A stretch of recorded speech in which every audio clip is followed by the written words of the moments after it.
Hey guys, so if you've been in this business long enough, you'll have all heard that if you don't have an MLS patch or an ECNL patch on your sleeve, that you're basically invisible to college coaches at the D1 level. Now, in this video, I'm going to give you a 4-step blue-collar roadmap to get you on a D1 roster by being proactive and not just lucky. My name is Steve Coxon and I coach Division 1 college soccer for the last 18 years at Quinnipiac University, but I recently stepped away from that role and I created the Steve Coxon Soccer Network to help young players like yourself navigate the college soccer recruiting journey. So let's get straight into step 1. So the first step in this process is to start identifying schools that actually do recruit players that don't have the ECNL badge or the MLS Next badge on the boys side. So you're going to have to do a little bit of homework. Now we have a website called the College Soccer Recruiting Hub, which we actually track all of the female and male commitments for 2027, and we did the same thing for 2026.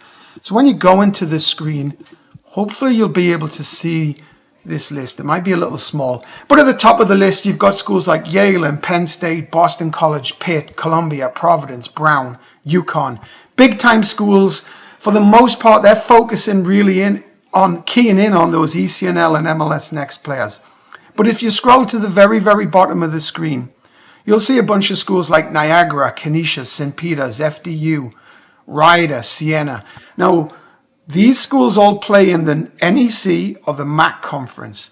And these are the schools that do typically recruit players from the DPL, from the ECRL. So this is the schools and the list of schools that we want to focus in on. So you're going to have to do your homework. Now, another great resource on the female side is if you go into X, there's a Twitter account called I'm Youth Soccer, and straight away they have a post here. Against long odds, these 110 players in the class of 2026 got a D1 commitment without playing in the ECNL or GA. So they're actually listing 110 players that did navigate this process. So it can be done. You just got to find the right resources that can help you build the right list of schools that do recruit players outside of the big conferences. Okay, so that's our starting point. So step 2 in this process is basically we've got to start targeting ID camps. So the problem you're going to run into is that the college coaches aren't coming to your games because they're attending the MLS Next showcases, or they're down in Florida for the next big ECNL showcase. So if the college coaches aren't coming to watch you, you're going to have to go to the college coaches. So we're going to have to create a 5 to 6 month game plan of ID clinics that we are going to attend.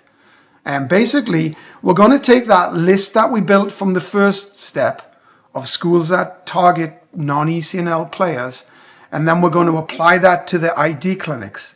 So if we looked at that list before, our goal is to target some of the schools in the NEC and the MAC conference if we're talking about the Northeast.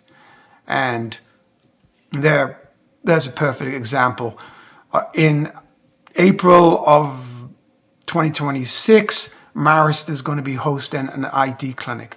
So there's a perfect example of a school that they're in the MAC and they don't just focus on ECNL kids, they will take kids from other levels. So you want to try and build a list of ID clinics that you can attend from that prior list that we created, and you have to do some serious outreach prior to these clinics, talking to the coaches, trying to get yourself into a little bit of dialogue so that when you get to the event, you are actually going to be on the radar of the college coach. So that leads us with steps 3 and 4. Essentially, step 3 is you need to be on the coach's radar prior to attending the event. And then step 4 is how do you get on the coach's radar? So let's break down both steps. So why do you need to be on the coach's radar prior to the event? Well, the normal way of doing this is you sign up for the camp and your goal is to be the best player of, let's say, the 80 to 90 players attending that event. And do you know how difficult that actually is? Now let's reverse engineer this and put yourself in the shoes of a college coach. we set up a camp and we have 80 players registered. Now it's impossible for me to look at 80 players in a 3-hour session.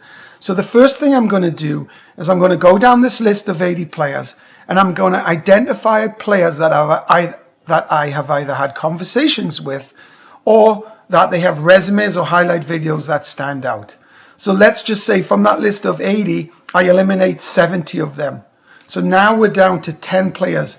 And that's a much more manageable list for me to look at when I'm identifying players at an ID clinic. Now, if you are not on that list of 10, pretty much no matter what you do at the camp, I'm not going to notice you, because I am looking for these 10 players on my list. And if you're not scoring 5 goals and absolutely killing it at the camp, I'm not really going to have you stand out. So it's very, very important that prior to these events, you get into some dialogue with these college coaches. And that's how you get yourself noticed on the radar. Now, leads us into step 4. How do you do this? So the first thing we're going to do is we're going to create an email that you're going to send out to college coaches. Now, this email has got to have a few key components in the email to make sure that it gets read. And the first thing is the subject line. If you just have a general subject line like 2027 midfield player, that's not going to grab the coach's attention. So you need to spend a little bit of time crafting an email with a headline that stands out. So let's just say you're a quick left-footed fullback. That's something that I would put in the subject matter. I would really emphasize the fact that you're left-footed and that you're quick. So if a coach is looking for a left-footed quick fullback, obviously they're going to click that link. So spend a little bit of time on your subject line so it stands out from the crowd.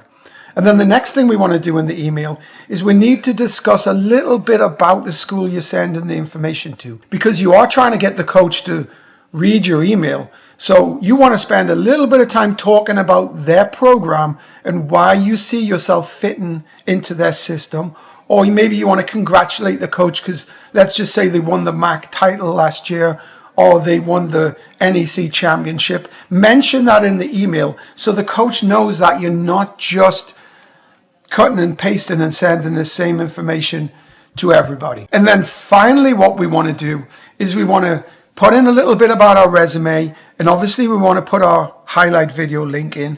And then if you do have a schedule coming up of games prior to the ID clinic, you want to mention them because ideally you'd love the coach to go visit you and watch you play prior to the ID camp.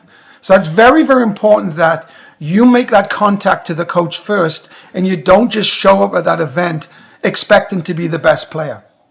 Because now we're going to try and be the best player on a list of 10 rather than be the best player on a list of 80. And that makes a massive difference. I hope this information helped you guys. If you'd like more information on the college recruiting journey, just click subscribe in this YouTube channel, or more information on our community, just check out the description links below. Good luck, and I'll see you in the next video.